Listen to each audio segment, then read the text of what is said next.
The night was cold, the kind that made every bone ache. A man sat beneath a flickering streetlight on the corner of Fifth Avenue, wrapping himself tighter in an old blanket. His name was Ethan Cole. He hadn't always lived on the streets. Once, he had big dreams of designing buildings that touched the sky. But life had other plans. Ethan grew up in a small town with big ambitions. As a child, while other kids drew superheroes, he drew skylines. His father worked as a construction foreman, and Ethan would spend hours at the construction sites, fascinated by blueprints and bricks. He worked hard in school, earned a scholarship, and graduated top of his class in architecture. At 27, he joined one of the best firms in the city. Life was good. He had an apartment, a fiancée named Claire, and a bright future. Then the financial crisis hit. The company shut down major projects, and one day Ethan was laid off. He thought it was temporary, but months passed without any luck. Bills piled up. Claire tried to stay supportive, but stress grew between them. Eventually, she left. Soon after, Ethan's father passed away, and his mother's medical bills drained his savings. Within a year, Ethan lost everything: his job, his home, and his hope. The city that once inspired him now felt like a cage. He slept under bridges, in alleys, anywhere he could find shelter. His possessions fit in one backpack: a pencil, a small notepad, and an old photograph of his parents. He survived on food from shelters and the kindness of strangers. People stopped seeing him as a person. He became invisible. But even in his darkest days, one part of Ethan refused to die: his love for design. Each night, he drew. On scraps of cardboard, napkins, or old flyers, he sketched buildings, bridges, and parks. His drawings were his way of staying connected to the person he used to be. He often whispered to himself, "I may not have a home, but I can still build one on paper." One rainy afternoon, Ethan sat near a public library, sketching an idea for a low-cost shelter made from recycled materials. He imagined a place where homeless people could stay safely, something beautiful and practical. A small boy holding an umbrella approached him. "Hey, mister, are you drawing?"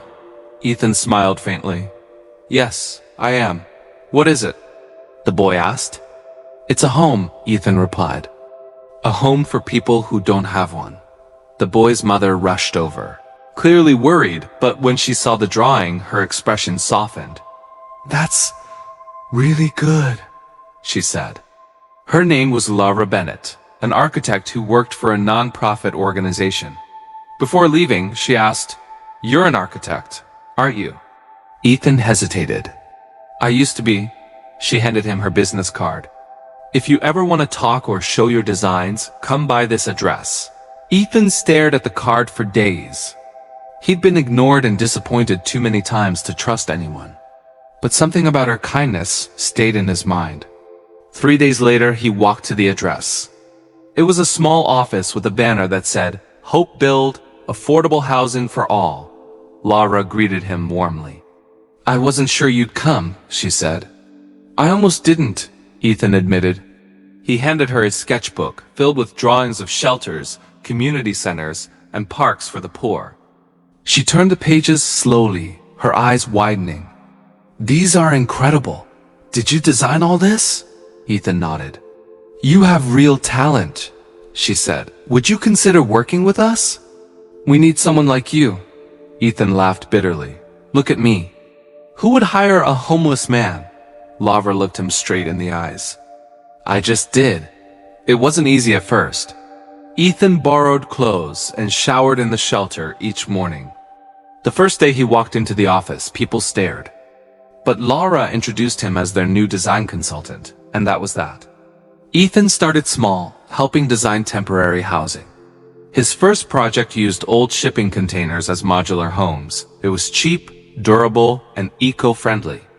When the first prototype was built, Ethan stood quietly watching as homeless families moved in. One man shook his hand and said, "You built this? Thank you. I finally have a door to lock at night." Tears filled Ethan's eyes. For the first time, his work wasn't just about architecture, it was about humanity. News soon spread about the homeless architect, articles were written, and local TV stations came to interview him.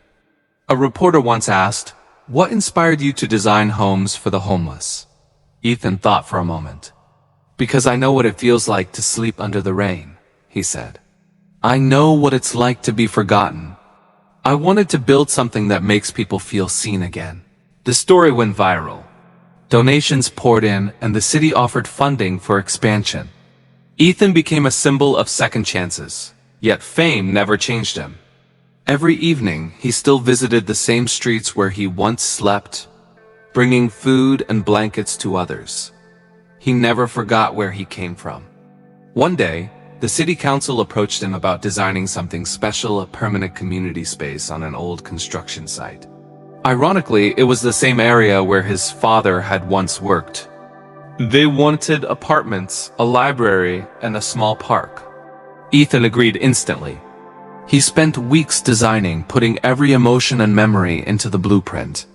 He called the project the Haven. 2 years later, the Haven opened to the public. It was breathtaking open courtyards, green walls, and rooftop gardens. It wasn't just a building, it was a symbol of dignity. At the opening ceremony, Ethan stood before the crowd. "When I was homeless," he said, "I used to sit on this street and draw. No one looked at me. I wasn't angry, they just didn't see me, but one person did, and that changed everything." Architecture isn't just about structures. It's about giving shape to hope. The crowd fell silent, then applauded until tears filled his eyes. That night, when he returned home, he found a letter waiting for him. The handwriting was shaky but clear.